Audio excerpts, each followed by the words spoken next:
Hello students. आशा करुच्ची समस्ते भलर थिबो घरे बसी निजे नोट्स मेकिंग करुथुबो। कोविड-19 पे आम ऑनलाइन रे वर्तमान क्लास आरंभ करिछु। यह होची दशम श्रेणी प्रथम अध्याय वाक्य विचार। दशम श्रेणी बहिर ओडिया व्याकरण बही। आस जानिबा वाक्य विषय रे।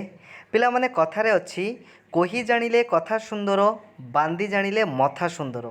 या माने आमे जदि कही बा जानिबा ताहेले आमको कथा सुंदर लगे। जदि आमे बांधी जानिबा ताहेले आमको मथा सुंदर लगे। काहेकि कह जाइछि एई कथा आसो पिला माने जानिबा।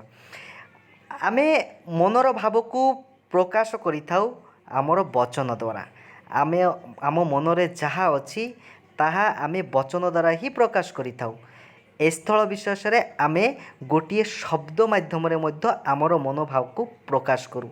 किंतु पिला माने तुमे जानिछो कि मनर भाव को जदि आमे संपूर्ण प्रकाश करिबा नाही ताहेले सामो सामने जो लोक उपस्थित अछंती से आम कथा को बुझी परिबे नाही।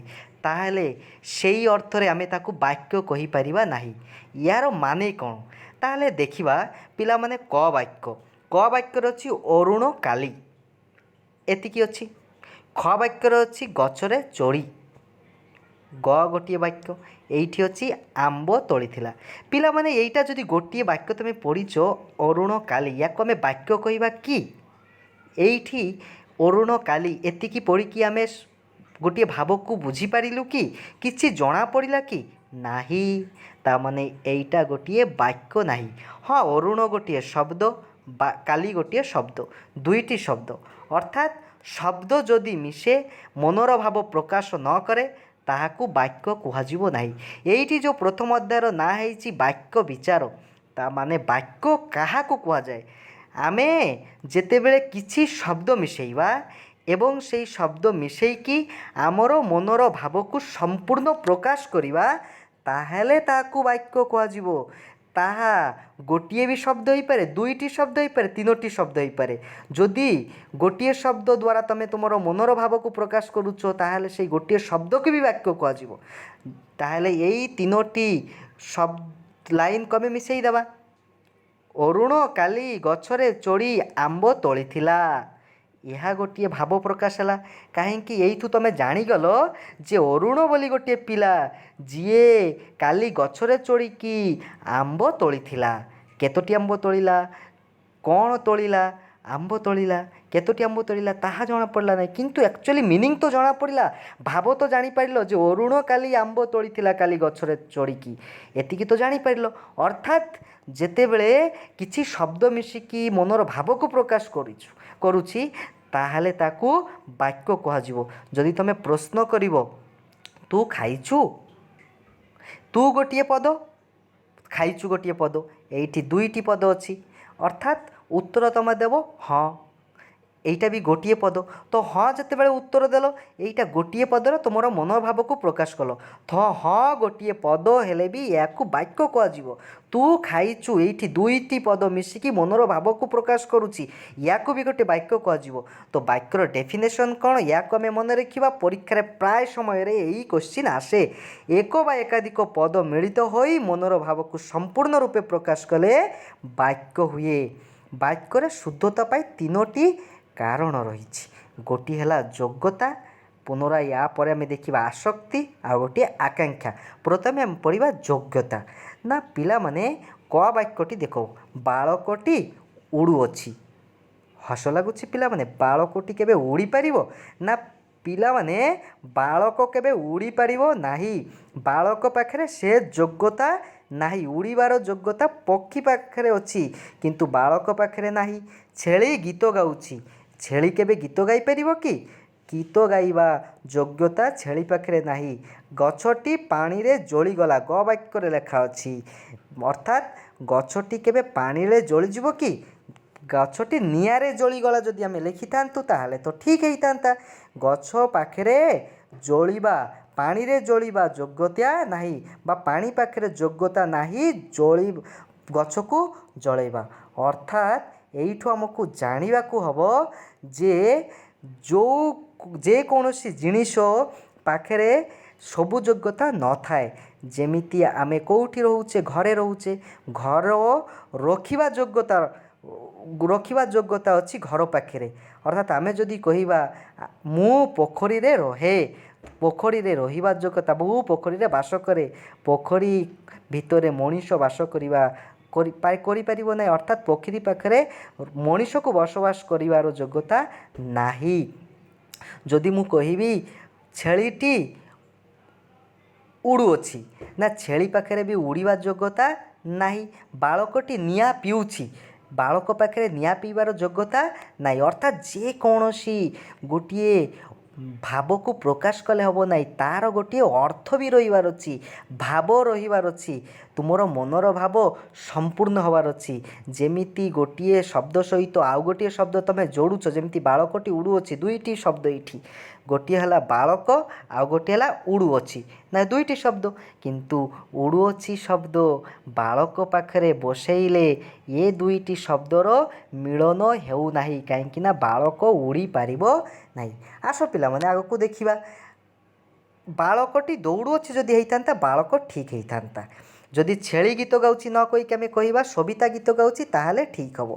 ଗଛଟି ନିଆଁରେ ପଡ଼ିଗଲା ଯଦି ଆମେ କହିବା, ପାଣିରେ ପଡ଼ିଗଲା ନ କହିକି ଯଦି କହିବା ନିଆଁରେ ପଡ଼ିଗଲା, ତାହେଲେ ବି ବାକ୍ୟଟି ଠିକ୍ ହେବ। ଅର୍ଥାତ୍ ଏଇଠୁ ଆମକୁ ଜାଣିବାକୁ ହେବ ବାକ୍ୟରେ ବ୍ୟବହାର କରାଯାଇଥିବା ପଦଗୁଡ଼ିକର ପରସ୍ପର ସମ୍ବନ୍ଧ ରହିବାର ଅଛି। ବାଳକଟି ଆଉ ଏଇଠି ଉଡ଼ୁଅଛି, ଯଦି ଦୁଇଟି ପଦ ଭିତରେ ସମ୍ବନ୍ଧ ରହିବାର ଅଛି। ବାଳକଟି କେବେ ଦୌଡ଼ି ପାରିବ କିନ୍ତୁ ଉଡ଼ି ପାରିବ ନାହିଁ।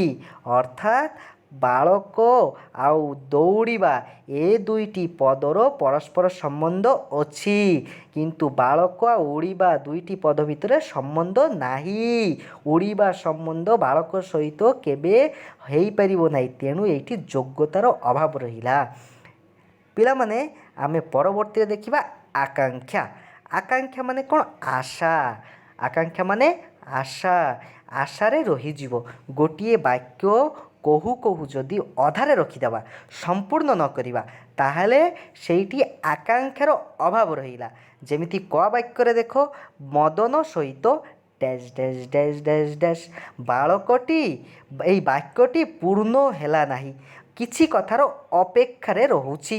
ଠିକ୍ ସେହିପରି ଖ ବାକ୍ୟରେ ରବିବାର ଦିନ Chapala dash dash dash dash dash, ଏହି ବାକ୍ୟ ବି ଅନ୍ୟ କିଛି ପଦର ଅପେକ୍ଷାରେ ରହିଛି, ପୂର୍ଣ୍ଣ ଅର୍ଥ ପ୍ରକାଶ କଲା ନାହିଁ।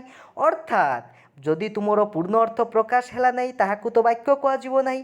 ତାହେଲେ ପୂର୍ଣ୍ଣ ଅର୍ଥ ଯଦି ପ୍ରକାଶ ନ ହୁଏ, ବାକ୍ୟ ଅଧା ରହିଯିବ, ସେତେବେଳେ କାହାର ଅଭାବ ଦେଖାଯିବ? ନା ସେତେବେଳେ ଆକାଂକ୍ଷାର ଅଭାବ ଦେଖାଯିବ। ପିଲାମାନେ କାହାର ଅଭାବ ଦେଖାଯିବ? ଆକାଂକ୍ଷାର ଅଭାବ। ଯଦି ଏହି ବାକ୍ୟ ଗୁଡ଼ିକୁ ଆମେ ସମ୍ପୂର୍ଣ୍ଣ ରୂପେ ପ୍ରକାଶ କରିବା, ତାହେଲେ କ'ଣ ହେଇଥାନ୍ତା? ନା ମଦନ ସହିତ ତାଙ୍କ ବାପା ଆସିବେ।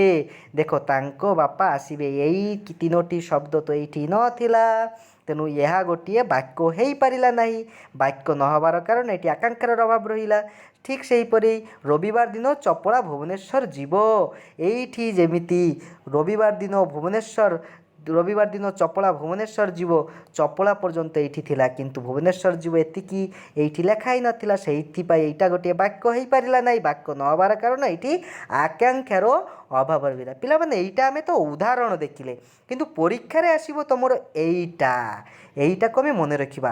ବାକ୍ୟରେ ଥିବା ଗୋଟିଏ ପଦ ଅନ୍ୟ ପଦ ଗୁଡ଼ିକରେ ଅର୍ଥବୋଧକତା ପାଇ ଅପେକ୍ଷା କଲେ, ଦେଖ ଏଇଠି ଗୋଟିଏ ବାକ୍ୟ, ପୁରା ବାକ୍ୟ ତ ନାହିଁ, ଏହି ବାକ୍ୟ ସମ୍ପୂର୍ଣ୍ଣ ହେବା ପାଇଁ ଆଉ କିଛିର ଅପେକ୍ଷାରେ ରହିଲା, ଅର୍ଥ ପ୍ରକାଶ କରିବା ପାଇଁ କିଛି ପଦର ଅପେକ୍ଷାରେ ରହିଲା ନା, ସେଇଥିପାଇଁ ଏହାକୁ ଆକାଂକ୍ଷା କୁହାଗଲା। ପରୀକ୍ଷାରେ କେମିତି ଆସିବ? ନା ପରୀକ୍ଷାରେ ହେଇପାରେ ୟାର ଡାଇରେକ୍ଟ ଡେଫିନେସନ୍ ପଚାରିପାରେ, କିମ୍ବା ଗୋଟିଏ ଏମିତି ଅଧା ବାକ୍ୟ ଦେଇ ଏଇଥିରେ କ'ଣ ଅସୁବିଧା ଅଛି, ଆକାଂକ୍ଷା ନା ଯୋଗ୍ୟତା କିମ୍ବା ଆସକ୍ତି, ଏମିତି ତୁମକୁ ପଚରାଯିବ। ତାପର ପଏଣ୍ଟ ଆମେ ଦେଖିବା ଆସକ୍ତି। ପିଲାମାନେ ଆମେ ଛୋଟବେଳେ ପଢ଼ିଛେ, ମୁଁ କାଲି ଘରକୁ ଯାଇ ବାପାଙ୍କ ସହିତ ଦେଖା କରିବି। ଛୋଟବେଳେ ତୁମେ ପଢ଼ିଥିଲ। ଏଇ ବାକ୍ୟକୁ ଆମେ ଓଲଟେଇ ଦେବା, କାଲି ବାପାଙ୍କୁ ଯାଇ ଆସିବି, ଦେଖା କରିବି। ଯେତେବେଳେ ତୁମେ ବାକ୍ୟର ଶବ୍ଦ ଏପଟ ସେପଟ କରିଦେଲ ବାକ୍ୟର ଆଉ ସେଇ ସମ୍ପୂର୍ଣ୍ଣ ଭାବ ପ୍ରକାଶ ହୋଇପାରିଲା ନାହିଁ। ଅର୍ଥାତ୍ ଗୋଟିଏ ବାକ୍ୟରେ ଥିବା ଶବ୍ଦ ଯେଉଁ ଜାଗାରେ ବସିବା କଥା ସେଇ ଶବ୍ଦ ସେଇ ଜାଗାରେ ବସି ଗୋଟିଏ ଅର୍ଥ ପ୍ରକାଶ କରେ। ଯଦି ସେଇ ଶବ୍ଦକୁ ଏପଟ ସେପଟ କରିଦେବ ତାହେଲେ ବାକ୍ୟର ସୌନ୍ଦର୍ଯ୍ୟ ଆଉ ରହିବ ନାହିଁ। ଆମେ ୟା ପୂର୍ବରୁ ପଢ଼ିଛେ କହି ଜାଣିଲେ କଥା ସୁନ୍ଦର। ଆମେ ଠିକ୍ ସଜେଇକି କହିବା, ସଜେଇକି ନ କହି ଅସଜଡ଼ାଇକି କହିଲେ ବାକ୍ୟର ଭାବ ପ୍ରକାଶ ପାଇପାରିବ ନାହିଁ, ମନର ଭାବ ପ୍ରକାଶ ପାଇପାରିବ ନାହିଁ। ତେଣୁ ଏଇଠି ଆସକ୍ତି ମାନେ କ'ଣ? ଆସକ୍ତି ହେଉଛି ବାକ୍ୟକୁ ଓଲଟାପାଲଟା କରିବା, ଶବ୍ଦ ବାକ୍ୟ ଭିତରେ ଥିବା ଶବ୍ଦକୁ ଓଲଟାପାଲଟା କରିବା। ଯେମିତି କ ବାକ୍ୟ ଅଛି ହୋଇ ହେଲେ ପ୍ରାପ୍ତ ବୁଦ୍ଧତ୍ୱ ଗୌତମ ତପସିଦ୍ଧ। ଏଇ ଶବ୍ଦ ଏପଟ ସେପଟ ହେଇକି ଅଛି, ୟାକୁ ଠିକ୍ କରିକି ଲେଖିଲେ ଗୌତମ ତପସିଦ୍ଧ ହୋଇ ବୁଦ୍ଧତ୍ୱ ପ୍ରାପ୍ତ ହେଲେ। ଚନ୍ଦନା ଓ ବନ୍ଦନା ଉଭୟ ମିଶି ଏକ ଏ ଛବି ଆଙ୍କିଛନ୍ତି। ଏଇଠି ତ ସମ୍ପୂର୍ଣ୍ଣ ଭାବ ପ୍ରକାଶ ହେଲା, କିନ୍ତୁ ଯଦି ଏଇ ଖ ବାକ୍ୟକୁ ତୁମେ ପଢ଼ିବ ୟାର କିଛି ମିନିଂ ଜଣା ପଡ଼ିବ ନାହିଁ।